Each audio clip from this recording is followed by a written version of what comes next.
Hey horror fans, welcome back to Room 237 as I continue my marathon of 80 slasher films. And now I've come to one that I'm still not sure how I feel about it.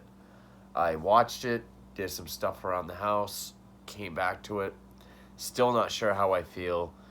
And it's 1987's Berserker, which that is Pink Floyd's The Wall. Same as the cover as The Wall, basically.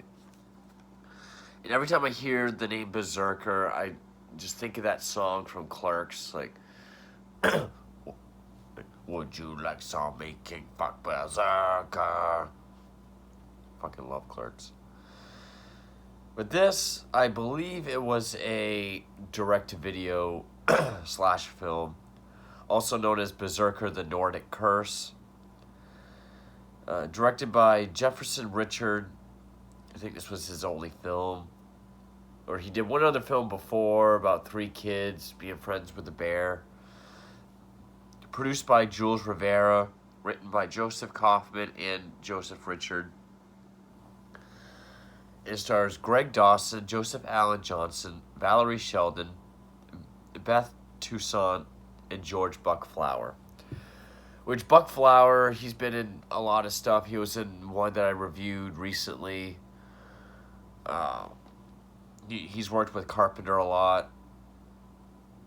And he's one of the only ones whose name I can actually click on to see what else they were in. I think he was in a lot of skin flicks in the 70s as well. Drive-In Massacre, which I have, but I haven't got to that one yet.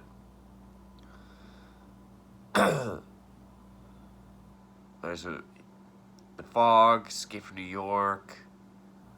What was the one that... Starman,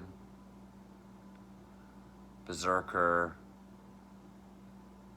Cheerleader Camp. That was the one that I reviewed recently that he was in.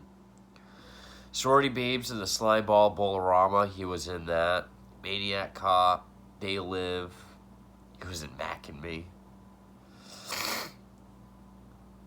Been in a lot of stuff. 976 Evil 2.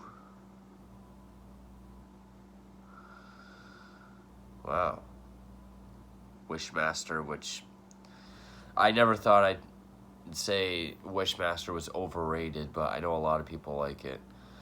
But anyway, the plot was something I was really interested in upon, finding it and getting ready to watch it, because a Berserker is a Viking warrior, which has these animalistic instincts that is just driven to kill.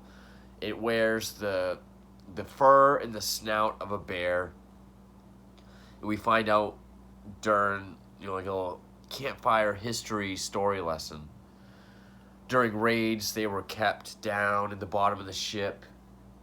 And then when they land, they let them out. And they just come out, slaughter everyone.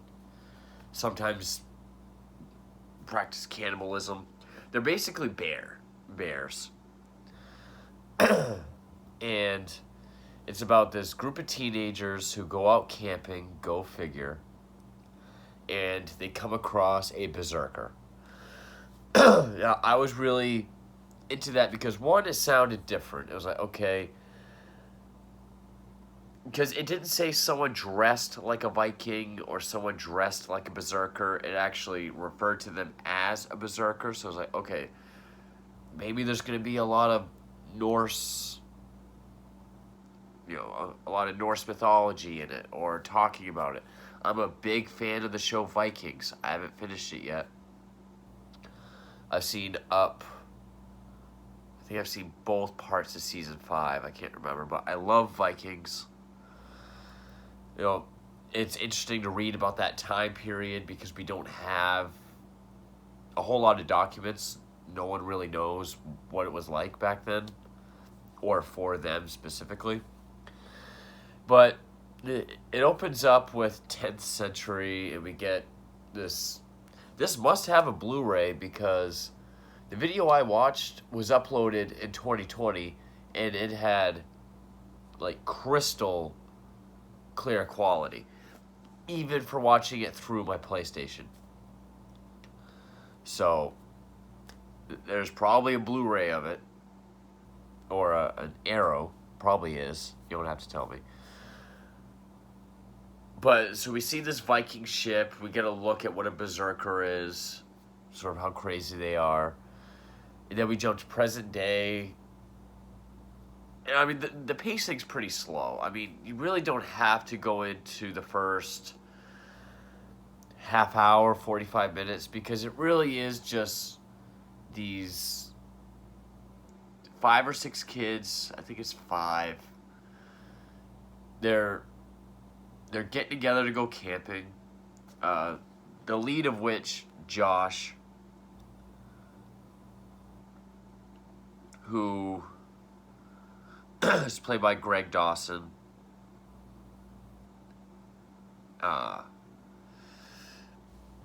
It's a place where, you know, they have like these cabins they rent out or whatever out in the woods. He grew up going there as a kid, so he's familiar with the place. Buck Flower plays a guy named Pappy, who I guess is the guy that runs it and rents out the cabins. And there's this one guy, Mike Stone, played by Joseph Allen Johnson, who, again, I can't click on their names, so I can't see which ones they are, but if it's the one I'm thinking of, he was in, the following year, he would be in a slasher film that I watched at the beginning of this marathon. But then I waited a little too long to do the review, and I forgot most of it. I'm going to have to watch it again. It's called Iced. It's the ski resort slasher. But he's in this as well. And it's basically your typical slasher film setup. They get to the camp, they hang around, they do whatever. They go swimming, they go skinny dipping. Or they don't go skinny, they go swimming, then they have a campfire. There's one guy, Larry, who looked familiar. Rodney Montague. He has this book, guessing from the cabin, because it establishes that Pappy is from the Netherlands or somewhere over there. And he's reading the history of the Berserker, who they are, what kind of killing machines they were. Then Josh jumps out to scare everyone. And it is slow paced. It does take a while because that night, that's when the killings start.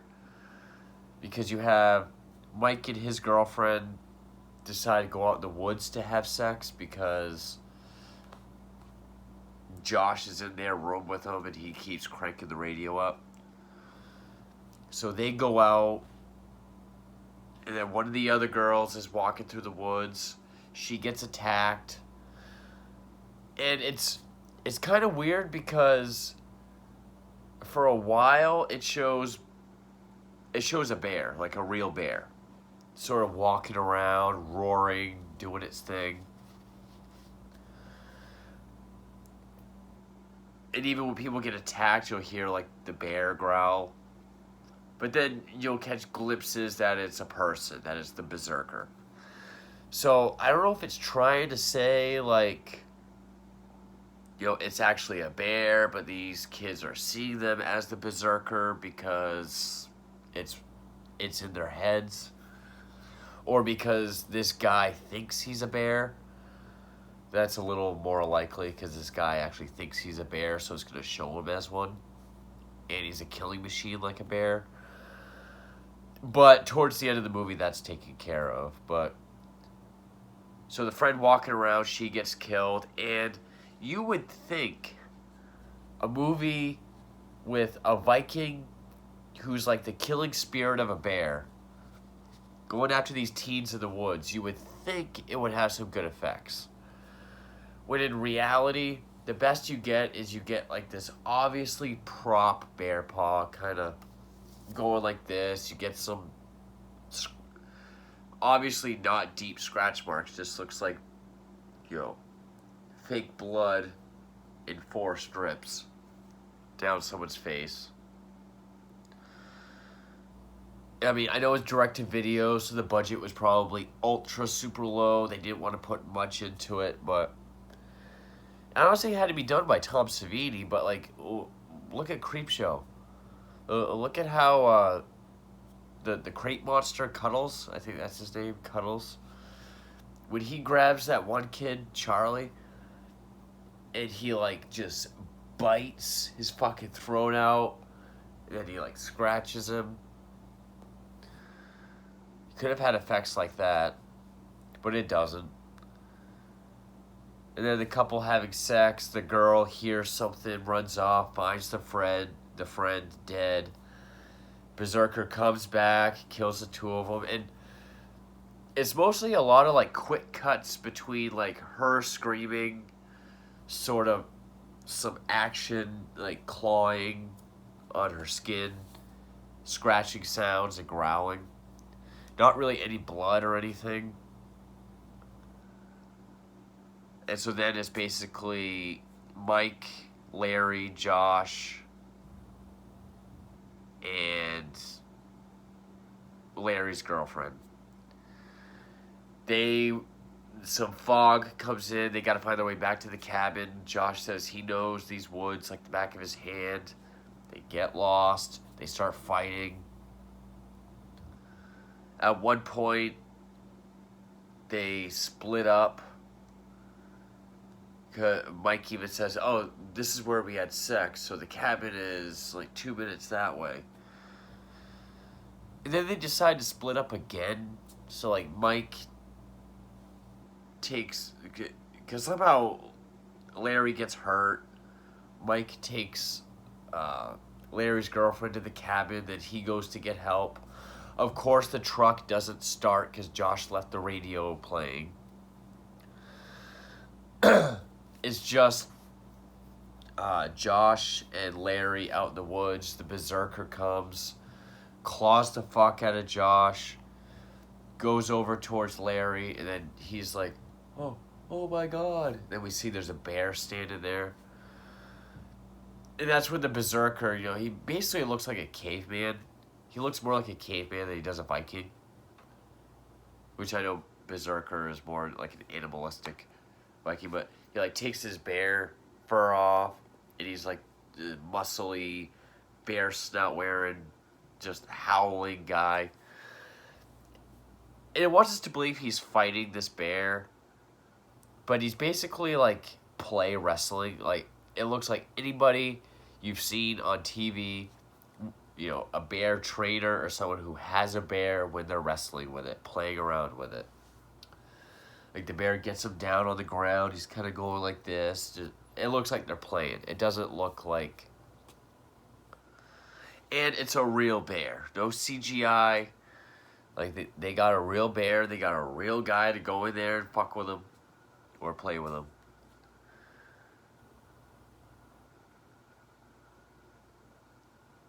And the only other 2 characters is the guy Pappy, and then there's this sheriff or state trooper, I think he's the sheriff, who pulls the kids over in the beginning on their way out because they throw a beer can out the window.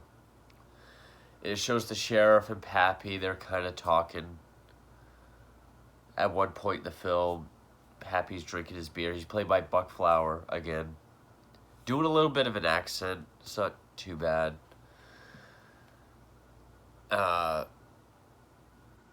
Talking about, these punk kids. Oh, he's a good kid. He's been coming out here forever. And I think the movie wants to hint towards us that Josh is the Berserker.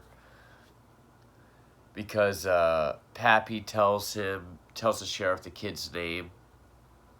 The cop repeats it, and he's like, no.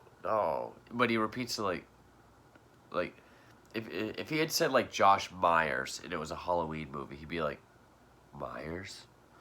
Sort of like that. And he's like, no, it's this, is pronounced differently. And then he's like, "Oh, you've been in this country how long? You still can't speak it." So we've established that he's from, you know, out of Netherlands or somewhere out there. And then just like, yeah, just for some reason that scene maybe made us think, because it does sound like a Scandinavian kind of name. Make us think, oh, maybe he's the Berserker. So after the bear fight, Josh is barely alive. Larry's able to get up, go get help, and you get this long sequence of him because his leg's still fucked up. He's got the branch. He's crawling. He's limping, trying to get back to the cabin. Cop car comes by. It's got the sheriff. It's got Mike. They get back to the cabin. Larry's girlfriend runs out, or grabs Larry, helps him, and then the Berserker comes back. And they keep telling the sheriff to shoot the Berserker, which he does. And then we get this weird scene where it zooms in on the Berserker. Well, he says Josh is still alive, so they got to go get him. Shoots the Berserker, then it zooms in on him, and it does this crossfade into Pappy. So, like, Buckflower was, like, this were Viking, like... Because there was an earlier scene where it's like he shot up, like, awake, and he wasn't wearing a shirt. And I think I might have missed what that scene was, but... So, yeah, he, like, turns into this... I think during the campfire there was something in the legend about how, you know, the bloodline will always, like, the Berserker will keep living throughout the bloodline or something like that. But then it's like after the crossfade and we see Buckflower again, he like opens his eyes, and that's the end of the movie. There's nothing special about this at all as far as, you know, its acting, its atmosphere, its cinematography. Its music is laughable. I mean, there's one song in the beginning when they're all, you know, drinking and swimming, like, I'm a cool dude, I'm a cool dude. It's like, wow. I know the 80s took a lot of songs. I mean, yeah, you had your Maximum Overdrives that had AC/DC. You had Italian, you know, you had Argento that would take, like, Iron Maiden, Anthrax, Megadeth, put them in movies. Or your John Hughes films that took all your, you know, chart toppers. But some of these slasher films took, like, bottom of the barrel songs from bands no one has heard of, and that's got to be one of the worst ones. I'm a cool dude. Even the score itself, there's not much to it, which you could have had some like cool tribal drums or something. The only thing this movie has going for it would have been its plot. That you had this Berserker, this Viking warrior tracking down these teens. But I feel they didn't really do much with it, and they kept establishing that there's also a bear out there.